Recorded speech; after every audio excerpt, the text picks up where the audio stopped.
Channel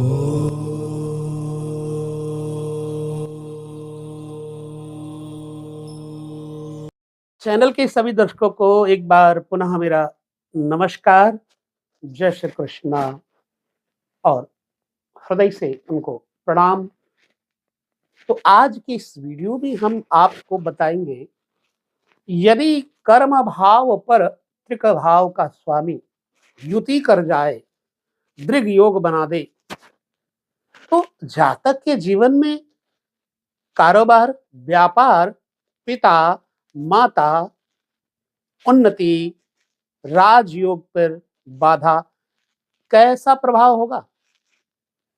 हम आपको video के हर विषय देते रहते हैं और हर विषय को देने से पूर्व हम उसका 100 बार अध्ययन अवलोकन भी करते हैं। इसलिए मैं आपको ये कहूंगा कि ज्योतिष मात्र कुतर्क नहीं है, तर्क है, सत्य है, क्योंकि ज्योतिष के उन्नायक हमारे ऋषि मुनि हैं।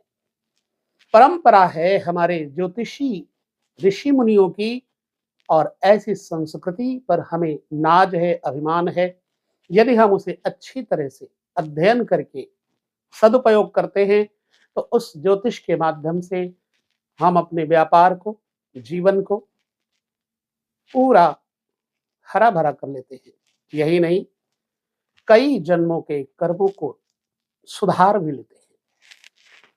इसलिए मैं कहूंगा कि आप वीडियो देखने के साथ साथ लाइक और शेयर तथा सब्सक्राइब भी जरूर कर देना, क्योंकि यह एकमात्र उद्देश्य चैनल यही रखता है कि आपको ज्योतिष की जो अनसुलझी गुत्थियां हैं वो समझ में आ जाए।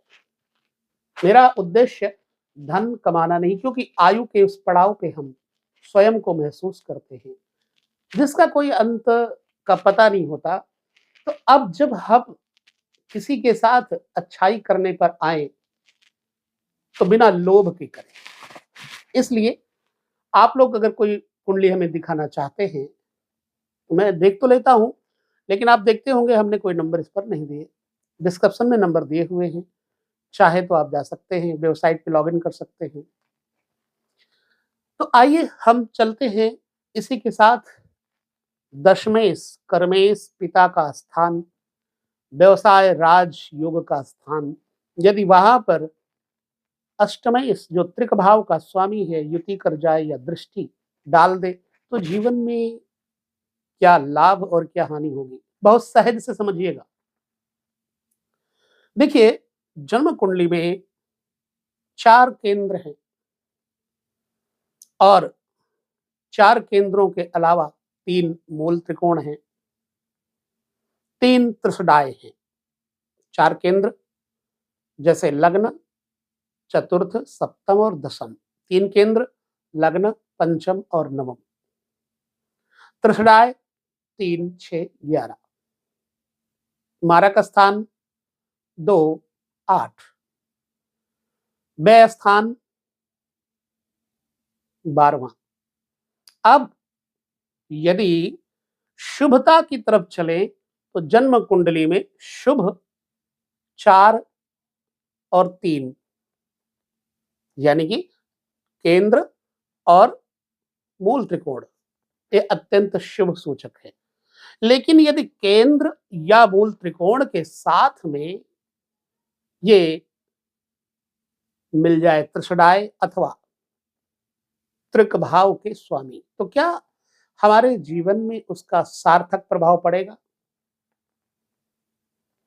देखिए, जन्म कुंडली में लग्नेश सदैव शुभता की ओर चलता है, लेकिन लग्नेश भी यदि अष्टमेश के साथ युत हो जाए तो शुभ लाभ कर्म में आपको सुचिता नहीं देगा, पूर्णता नहीं देगा, अधूरापन देगा। अब कर्म यानी पिता का घर, व्यवसाय यानी पिता का घर, जब व्यवसाय के साथ मृत्यु घर का स्वामी बैठ जाएगा या दृढ़ योग बना देगा, देखेगा, तो क्या नुकसान होगा या फायदा होगा? ऐसे में यदि अष्टमेश शनि, नवमेश भी शनि हो, कब हो सकता है ऐसा? जब मिथुन लग्न होगा तो मिथुन लग्न का अष्टमेश शनि होगा, नवमेश भी शनि होगा। ऐसी अवस्था को छोड़ करके यदि और किसी अवस्था में अष्टमेश दशमेश के साथ युति करेगा तो आपके व्यापार में घाटा देगा, पिता के साथ में विरोध मानसिकता देगा और विशेष तौर से आपको ससुराल पक्ष में सास का संबंध लाभ नहीं देगा। सास के संबंधों से या फिर सास होगी नहीं या सास के संबंधों से आपसी मतभेद बना रहेगा। ठीक है, क्योंकि सप्तम भाव से दसम भाव चतुर्थ घर है। सप्तम से चतुर्थ घर यानी पत्नी की मां। यदि अष्टमेश चतुर्थ स्थान दसम स्थान के साथ युति करेगा तो 2-3 घाटे होंगे, नुकसान होंगे। जैसे एक तो आपकी पत्नी के ऊपर आपकी सास का यानी उसकी मां का प्रभाव ज्यादा होगा। ऐसी स्त्रियां जो अपनी मां के बातों पर विवाह के बाद कायम रहती हैं, उनका ससुराल पक्ष गृहस्थ जीवन उजड़ जाता है। कारण ये भी होता है। दूसरा, ससुराल में जाने के बाद लड़की की अपनी एक जिंदगी अलग होती है। जब लड़की की जिंदगी में उसके मायके वाली, खास तौर से उसकी मां अगर इंटरफेरेंस करती है तो क्या ऐसे व्यक्ति का जीवन सफल हो पाएगा? नहीं हो पाएगा। यानी लड़की की मां अपनी वाणी से, अपनी शिक्षा से, संस्कारों से लड़की का घर उजाड़ देती है। ऐसा देखा है। एक तो पहलू हो गया सास का। अब दूसरा पहलू देखिए, ऐसे व्यक्ति को ससुराल में जाने पर सम्मान, यश नहीं मिलता। वो अपना संपत्ति, धन दौलत चाहे जितनी उंडेल दे ससुराल पक्ष में, लेकिन ससुराल में उसकी सास उसकी इज्जत नहीं करेगी।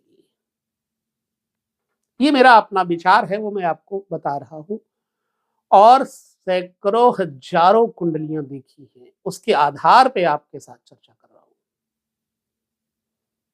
यदि दशमेश के साथ अष्टमेश युति करेगा, मीन्स दशमेश के साथ ही नहीं, अष्टमेश कहीं भी किसी के साथ भी युति करेगा तो उस घर को बिगाड़ेगा। मान लीजिए दशमेश ही नहीं, अगर अष्टमेश भाई बंधुओं के साथ युति करेगा, ये वीडियो मैं पहले दे चुका हूं, तो भाई बंधुओं के साथ भी आपको नुकसान ही होगा, फायदा नहीं होगा। मूल रूप से दशमेश के ऊपर हम वीडियो दे रहे हैं।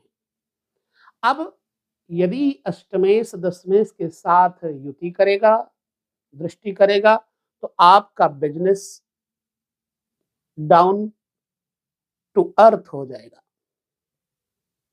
आपका बिजनेस ही नहीं, आपके पिता, चूंकि दसम स्थान पिता का भी है, आपके पिता का स्वास्थ्य भी खराब रहेगा।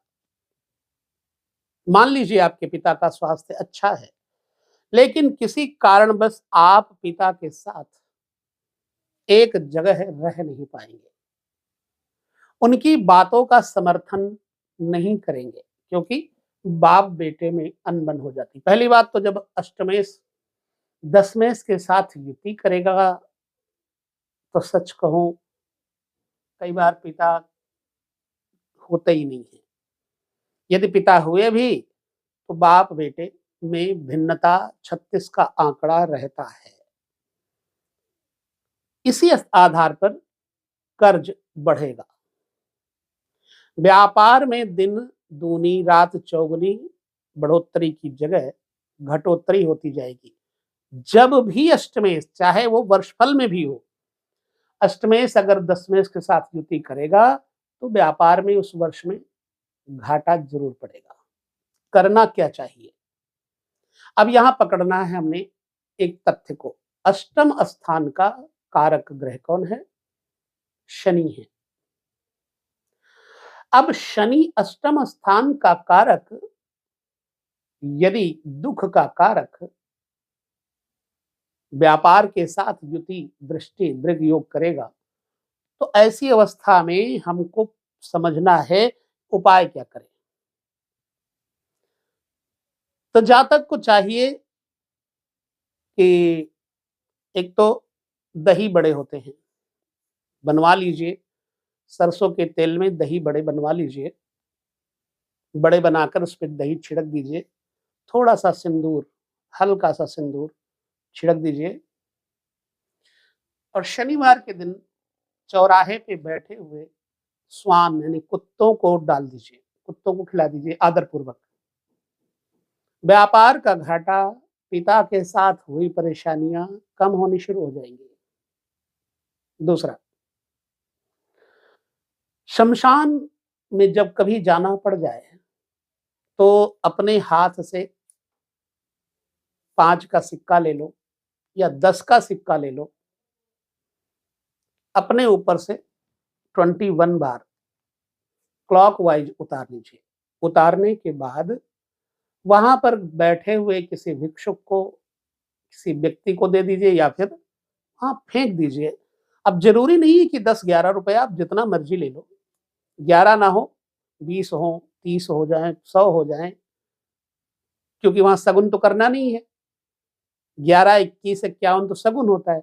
अब आप शमशान में गए हैं, देना है, तो आप वहाँ जोड़ा दीजिए। ये उपाय आप करिए। और चूँकि अष्टम स्थान का कारक शनि और शनि के घर में बैठा हुआ कोई ग्रह होगा, तो शनि के साथ यदि वो सकारात्मक रहता है, विचार मिलाता है, ठीक, तो आपका व्यवसाय, आपका बिज़नेस भी सकारात्मक होगा। पिता के साथ भी अच्छे विचार मिलेंगे, फिर सास के साथ भी अच्छे विचार मिलेंगे। बस इस वीडियो में इतना ही। यदि आपको कुछ जानकारी चाहिए तो अपने कमेंट हमें ज़रूर दीजिए। हम आपके कमेंट्स का उत्तर भी देते हैं। तो अष्टमेश और कर्मेश के बारे में आपको इस वीडियो में बताया। पुनः अगले वीडियो में आमदनी के मालिक और अष्टमेश के साथ क्या लाभ होगा, क्या हानि होगी, चर्चा करेंगे। प्रत्येक वीडियो को ध्यानपूर्वक देखते रहिएगा। विदा लेते हैं। नमस्कार, जय श्री कृष्ण, प्रणाम।